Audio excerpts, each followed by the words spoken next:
প্রিয় দর্শক, বিটিভির নিয়মিত আয়োজন আসুন সুস্থ থাকি নিয়ে আমি তাসফিয়া মুমতারিন আবারও আপনাদের মাঝে হাজির হয়েছি। আজও আমরা শিখে নিব সুস্থ থাকার নিত্য নতুন সব কৌশল। চলুন তাহলে শিখে নিই।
প্রিয় দর্শক, এখন আমরা আছি সরকারি শারীরিক শিক্ষা কলেজে এবং আমাদের সাথে আছেন এই প্রতিষ্ঠানের একজন শিক্ষার্থী, যিনি খুব ভালো একজন ফুটবলার, জনাব সুরতন চন্দ্র বর্মন। তার কাছ থেকে জেনে নিব নিয়মিত শরীরচর্চা এবং খেলাধুলার উপকারিতা সম্পর্কে। চলুন তাহলে জেনে নিব। ভাই, আপনি তো নিয়মিত শরীরচর্চা এবং খেলাধুলা করছেন, নিয়মিত শরীরচর্চা এবং খেলাধুলার উপকারিতা সম্পর্কে আমাদের যদি একটু বলেন। ফুটবলটা যদি খেলেন সেটা শরীরের জন্য ভালো। সকলকে অনুরোধ করব আপনারা সকলে মাঠে আসেন, ফুটবল খেলেন, প্র্যাকটিস করেন, অনেকটাই ভালো মনে করবো আমি সেটা। ভাইয়া, আপনি এখান থেকে পড়াশোনা করে ভবিষ্যতে নিজেকে কোন জায়গায় দেখতে চান? তো আমি যতটুকু চেষ্টা করতেছি, আমি আমার জায়গা থেকে আমি যতটুকু এখানে এসে শিখতে পারছি চেষ্টা করব সেটা এগিয়ে নেওয়ার জন্য। আমরা আশা করছি আপনি এবং এই প্রতিষ্ঠানের সকল শিক্ষার্থীরা ভবিষ্যতে বাংলাদেশের ক্রীড়া অঙ্গনকে আরও অনেক দূর এগিয়ে নিয়ে যাবে, আরও অনেক বেশি সমৃদ্ধশালী করবে।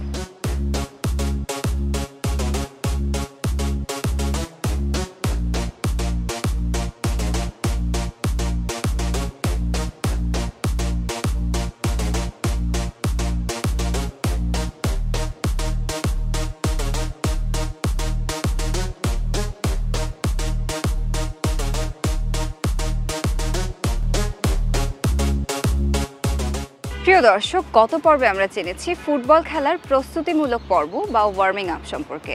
এখন আমরা জেনে নিব ফুটবল খেলার শেষে যে কার্যক্রমগুলো রয়েছে, অর্থাৎ কুল ডাউন প্রক্রিয়া সম্পর্কে, জনাব মাহমুদ হাসানের মাধ্যমে।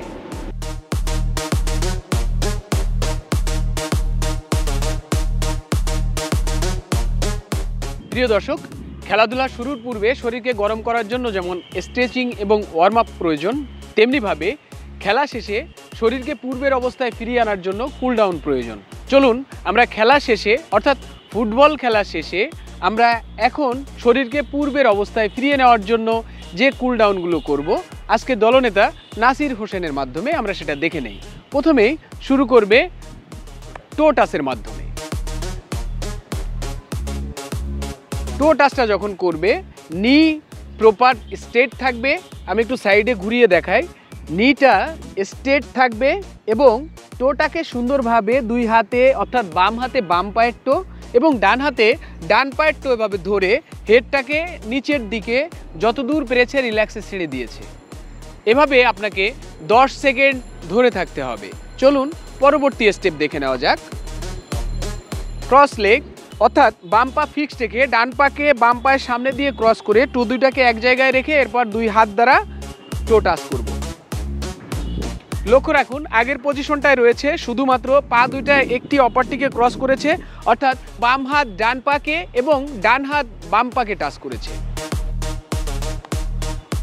Change another leg, same.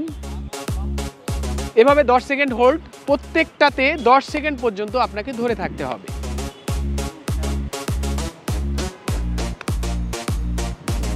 Groin relaxation exercise. এই এক্সারসাইজটি যখন করবেন, সামনের দিক থেকে লক্ষ্য রাখুন ও সামনের নি এবং টো একটু ডিস্টেন্স রয়েছে এবং সামনে প্রেস করছে, হিপটাকে ধরে আছে।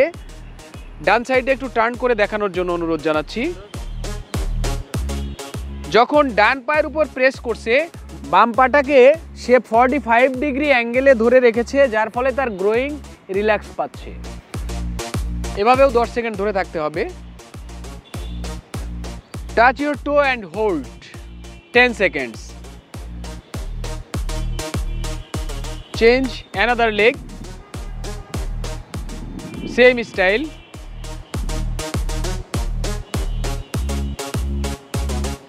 Change.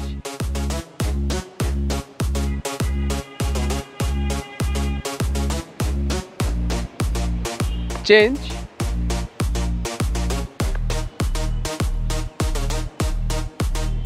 Cup muscle and Thai muscle relaxation, অর্থাৎ আপনাকে বসে পেছনের হাত দুইটাকে বডি ভারটা রেখে পা দুইটাকে রিল্যাক্সে ঝাঁকাতে হবে। এবার এলবোর উপর ভর করে পা দুইটাকে শূন্যে উঠিয়ে সেম অর্থাৎ কাপ মাসল এবং থাই মাসলকে রিল্যাক্স করার জন্য হালকা নাড়াতে হবে। নিজের টো দ্বারা কাপ মাসলকে পুশ করা, থাই মাসলকে পুশ করা, এতে কাপ মাসল এবং থাই মাসলের টিস্যুগুলো পূর্বের চেয়ে একটু আরাম অনুভূত হবে। Again same work, slow cycling. অনেকে এ সময় দ্রুত সাইকেলিং করেন, এটা কিন্তু আপনার ওয়ার্ম আপ হয়ে যাবে। অর্থাৎ স্লো সাইকেলিং যদি করেন আপনার বডিটাকে আবার পূর্বের অবস্থায় ফিরিয়ে আনার জন্য এই স্লো ওয়ার্কটা অত্যন্ত গুরুত্বপূর্ণ।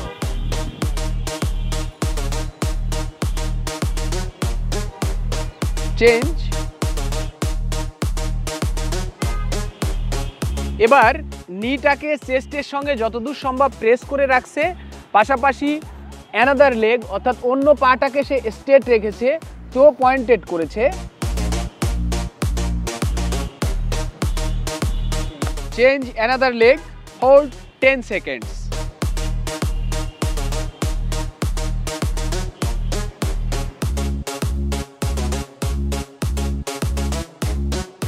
Cross knee.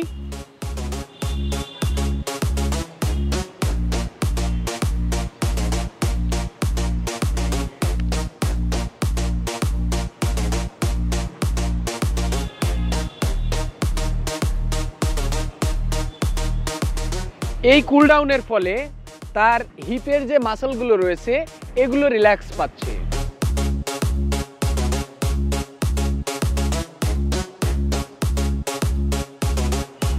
বোথ নি একসঙ্গে ধরে ও যখন পেছনের দিকে রোল করছে, অর্থাৎ আমাদের মেরুদণ্ডে যে শিরা উপশিরাগুলো রয়েছে এগুলো রিল্যাক্সেশন পাচ্ছে।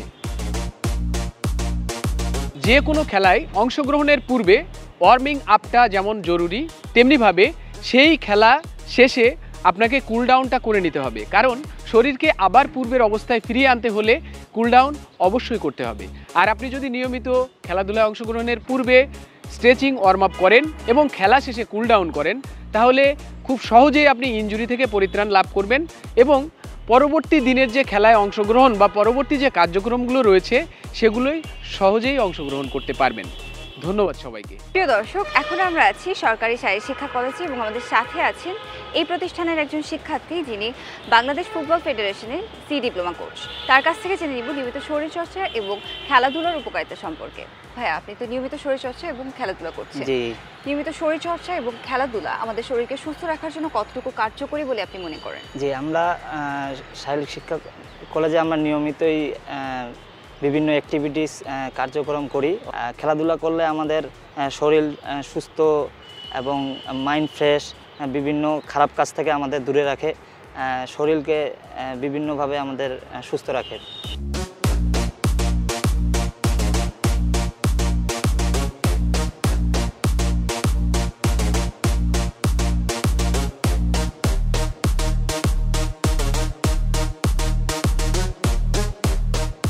প্রিয় দর্শক, এখন আমাদের সাথে আছেন যোগ অভ্যাসের প্রশিক্ষক রাশিদা আক্তার আপু।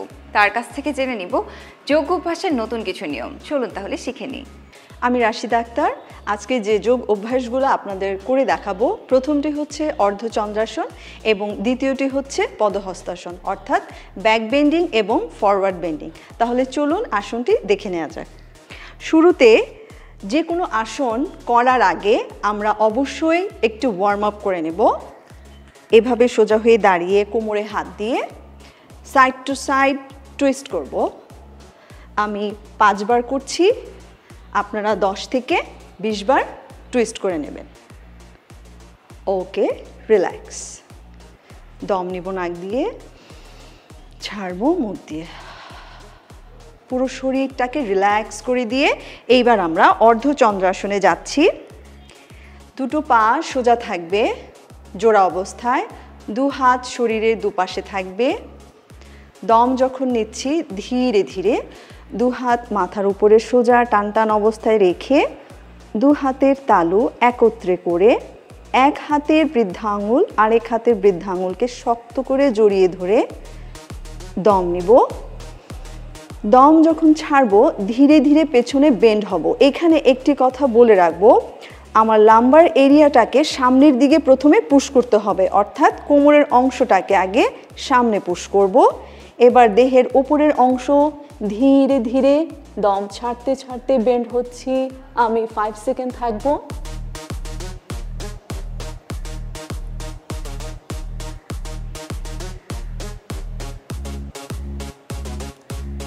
Slowly come back.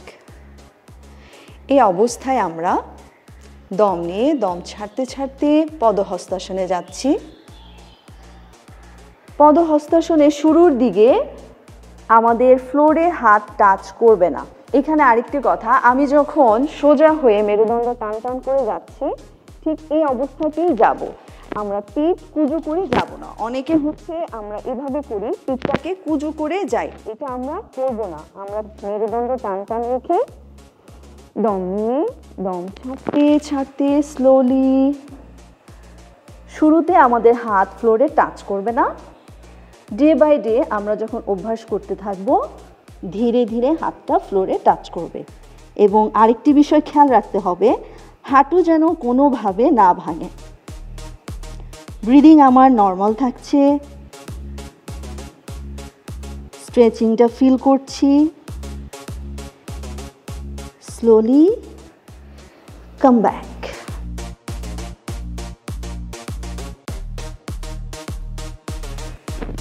এই ছিল আমার অর্ধচন্দ্রাসন এবং পদ্মাসনের কিছু অভ্যাস।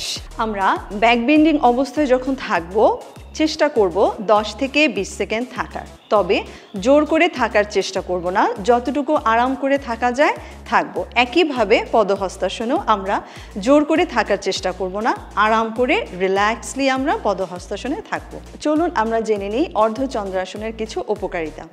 ফাইব্রোসাইটিসের যাদের সমস্যা রয়েছে, অর্থাৎ কোমরে হাতে ও পিঠের পেশিতে যাদের প্রচণ্ড ব্যথা অথবা ঘাড়ে যাদের বাতের ব্যথা রয়েছে, তারা যেমন উপকৃত হবে। এছাড়া এই গরমে আমাদের অনেকেরই আলসেমি অনুভব হয় এবং কোনো কাজে উৎসাহ পাওয়া যায় না। তাই আমরা নিয়মিত যদি অর্ধচন্দ্রাসন করি, এতে করে আমাদের অলসতা দূর হবে এবং কাজে আমরা উৎসাহিত হব। এবার চলুন জেনে নিই পদহস্তাসনের উপকারিতা। যাদের ব্লাড প্রেশার লো অথবা স্মৃতিশক্তি ও দৃষ্টিশক্তি হ্রাস পাচ্ছে, এছাড়া পিটুইটারি গ্ল্যান্ড, অ্যাড্রিনাল গ্ল্যান্ড ও কিডনির কাজও বেশ ভালো করে। আমরা অর্ধচন্দ্রাসন এবং পদহস্তাসন একসাথে এই জন্যই করি কারণ এটি একে অপরের পরিপূরক। এবার আমরা জেনে নিই কারা করতে পারবো না। অর্ধচন্দ্রাসন এবং পদহস্তাসন তারা করতে পারবো না যাদের ব্লাড প্রেশার খুব হাই। এখন আমরা যে যোগ অভ্যাসটি করব সেটি হচ্ছে পর্বতাসন। এই আসনটি শুরু করার আগে আমাদেরকে প্রন পজিশনে থাকতে হবে, অর্থাৎ উপর হয়ে শুয়ে আমাদের থাকতে হবে। এইভাবে মেঝেতে দু হাত রেখে দু পা সোজা রেখে দু হাতের তালু চেস্টের পাশে থাকবে, দু পা থাকবে সোজা টান টান। রিল্যাক্সলি নাক থেকে দম নিয়ে মুখ থেকে দম ছাড়ব। এইবার দম নিতে নিতে হাতের তালু ও পায়ের তালুর উপর ভর দিয়ে ধীরে ধীরে পিঠ ও কোমর উপরের দিকে উঁচু হবে, মাথা থাকবে নিচু। প্রথম অবস্থায় পায়ের হিল অনেকের নিচে লাগবে না। এই অবস্থায় আমরা যেটা করতে পারি, পাটাকে ভি শেপ করে রাখতে পারি। যদি সেটাও না হয় আমরা উঁচু করেই রাখবো। থাকছি 5 সেকেন্ডস। আমরা 10 থেকে 20 সেকেন্ড পর্যন্ত চেষ্টা করব থাকার। স্লোলি দম নিয়ে দম ছাড়তে ছাড়তে কাম ব্যাক করছি।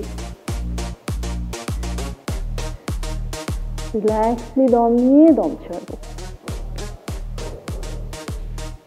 চলুন আমরা জেনে নিই পর্বতাসনের কিছু উপকারিতা। এটা তারা ভীষণ উপকৃত হবে যাদের ফ্রোজেন শোল্ডার এবং লং টাইম যারা দাঁড়িয়ে কাজ করতে পারে না তারা যেমন উপকৃত হবে, এবং তারা করতে পারবে না যাদের চোখে ছানি পড়েছে, তারা এই আসনটি করতে পারবে না।